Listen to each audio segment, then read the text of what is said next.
Hola, bienvenidos a este video donde hablaremos sobre la segunda ley de la termodinámica y su derivación a partir del ciclo de Carnot. Antes de hablar sobre el ciclo de Carnot, haremos un repaso de las leyes de la termodinámica, comenzando con la ley cero, que habla sobre el equilibrio térmico, y nos dice que si un cuerpo A y un cuerpo C están en equilibrio térmico, y un cuerpo B también está en equilibrio térmico con C, podemos concluir que A y B también están en equilibrio térmico. La primera ley de la termodinámica habla sobre la conservación de la energía y tenemos algunas ecuaciones importantes. Nos dice que el cambio en la energía interna va a ser igual a la suma del calor más el trabajo en un sistema cerrado, y en un proceso cíclico esa diferencia en la energía interna va a ser igual a cero. También para un gas ideal a volumen constante, el cambio en energía interna va a ser igual al calor, o en términos de la capacidad calorífica también se puede expresar en función de las diferencias de temperatura. Es importante saber lo que es un proceso reversible, puesto que el ciclo de Carnot se basa en procesos reversibles. Y bueno, pues un proceso reversible es una abstracción que nos ayuda a idealizar lo que sucede en realidad. Es un proceso cuasi estático, es decir, en todo momento está en equilibrio y no se altera el sistema ni los alrededores. Tenemos algunos ejemplos de procesos reversibles, por ejemplo, un calentamiento reversible, donde a partir de un calentador a temperatura 1 en equilibrio térmico con la sustancia, y a partir de incrementos infinitesimales en la temperatura, se puede llegar a la temperatura T2, de tal manera que podemos calentar también la sustancia a esa misma temperatura, y cada uno de los pasos va a estar en equilibrio térmico. Eh, También podemos hablar de un proceso reversible, de una expansión o una compresión, de forma que en cada paso sea tan lento el proceso que no se altere el estado inicial ni el estado final. ¿De qué nos sirve hablar de proceso reversible? Bueno, pues un proceso reversible implica que en una expansión isotérmica tenga calor y trabajo de magnitudes iguales que si fuera una compresión isotérmica, cosa que no sucede cuando es un proceso reversible, donde las magnitudes del calor y el trabajo en una compresión isotérmica son mayores que en una expansión. El ciclo de Carnot se basa en una máquina térmica. Las máquinas térmicas son sistemas que transforman calor en trabajo. Entonces podemos tener una fuente de alta temperatura que suministre calor, y la máquina térmica la va a transformar en trabajo. A partir de diagramas de presión contra volumen, podemos graficar expansiones y compresiones de tal manera que sea un proceso cíclico, y el área bajo esa curva será igual al trabajo generado. La forma más sencilla de representar un proceso cíclico de una máquina térmica es a partir de dos procesos de expansión y dos procesos de compresión. Ahora sí, veamos lo que es el ciclo de Carnot. El ciclo de Carnot es una máquina térmica. Aquí podemos ver una representación de la máquina térmica que trabaja a dos temperaturas, temperatura A y temperatura B, una temperatura alta y una temperatura baja. Tenemos temperatura baja. Es un gas ideal, por eso es un proceso reversible. Se trabaja con gases ideales y consta de dos procesos adiabáticos y dos procesos isotérmicos. Todos son reversibles. Veamos cómo funciona este ciclo de Carnot, esta máquina térmica. Comienza con una expansión isotérmica, la temperatura se mantiene en una temperatura alta. Después sigue expandiéndose, pero de forma adiabática, lo que provoca que disminuya la temperatura hasta llegar a la temperatura B. Y una vez que llegue a la temperatura B, al máximo de expansión, se puede comprimir de forma isotérmica. La temperatura B se mantiene constante. Aquí vemos cómo va avanzando esa compresión. Es una compresión isotérmica. Y después termina con una compresión adiabática hasta llegar al punto de inicio. Como es un ciclo, puede expandirse y comprimirse tantas veces sea necesario. Ahora sí, veamos paso por paso lo que sucede en cada uno de los procesos del ciclo de Carnot. Comenzamos con el primer proceso, que es una expansión del punto 1 al punto 2,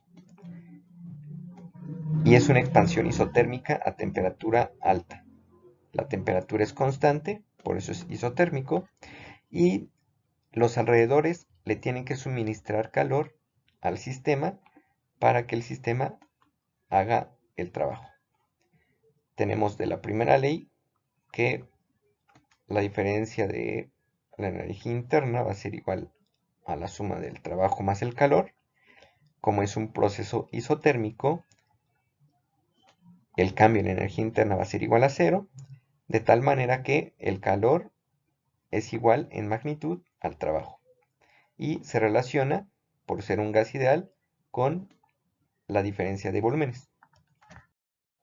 En el segundo proceso del ciclo de Carnot, que va del punto 2 al punto 3, también es una expansión, pero ahora es una expansión adiabática, lo que implica que el sistema está aislado, no se le suministra calor, por ser adiabático el calor es igual a cero, y el cambio en la energía interna va a ser igual al trabajo realizado por el sistema.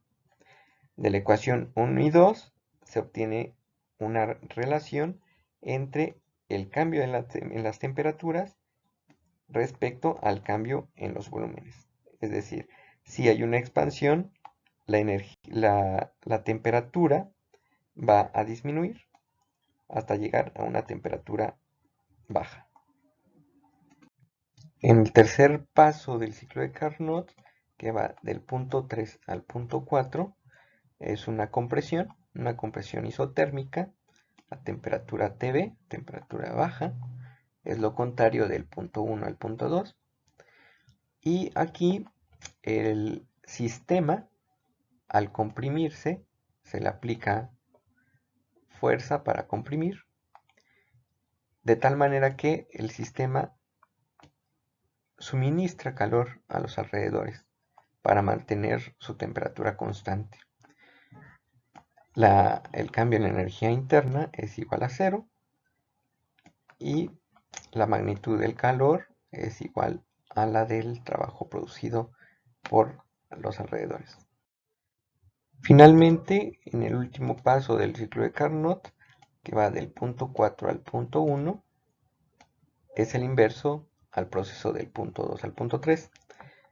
Aquí se sigue comprimiendo el sistema, pero de manera adiabática, está aislado.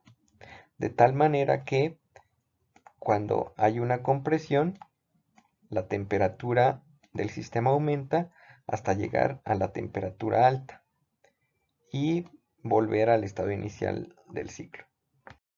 Una vez que hemos visto todos los procesos que implica un ciclo de Carnot, podemos hacer la derivación matemática de la segunda ley de la termodinámica a partir de dichos procesos. Tenemos que las ecuaciones 3 y 4 relacionan los cambios en la energía interna de un proceso en un gas ideal, como lo es el ciclo de Carnot. De las ecuaciones 3 y 4 igualamos y obtenemos la ecuación 5, Su forma diferencial la vemos en la ecuación 6 y dividiendo entre t e integrando a través de un proceso cíclico con integral de línea, una integral cerrada, obtenemos la ecuación 7. ¿Por qué hacemos una integral de línea? Bueno, pues porque estamos hablando de un proceso cíclico. El gas ideal sabemos que el delta de t sobre t es una ecuación de estado, por lo tanto, en un proceso cíclico eso va a ser 0, no depende de la trayectoria. También del gas ideal sabemos que la diferencial del volumen sobre el volumen es una función de estado y eso va a ser igual a 0 en una integral cíclica, en una integral cerrada. Y nos queda que la integral de línea de la diferencial del calor sobre la temperatura debe de ser igual a 0. Ojo, debe ser en un proceso reversible como el ciclo de Carnot.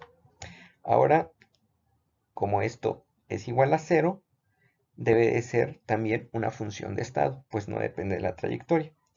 Así es como se define una nueva función termodinámica que se llama entropía. Y se define como la diferencial de entropía, S, se define como la diferencial del calor reversible sobre la temperatura. A partir de la definición de la segunda ley de la termodinámica y de la nueva función de estado, que es la entropía, también se deriva el teorema de Carnot, que habla de las eficiencias de las máquinas térmicas. A partir del ciclo de Carnot, podemos hacer la integral de línea de Q sobre T y, como vimos anteriormente, únicamente dos procesos tienen un intercambio de calor. Los procesos isotérmicos tienen un intercambio de calor con los alrededores, mientras que los procesos adiabáticos se mantienen aislados y el calor es igual a 0. De la ecuación 10 podemos expresarlo en términos de la ecuación 11 y el teorema de Carnot habla de la eficiencia de una máquina térmica reversible en términos de los calores entre el proceso de expansión y el de compresión, o bien también se puede expresar en términos de las temperaturas isotérmicas de cada uno de los procesos. Y esto simplifica la forma en que se pueda medir experimentalmente. Es más fácil medir una temperatura que medir el calor de un proceso.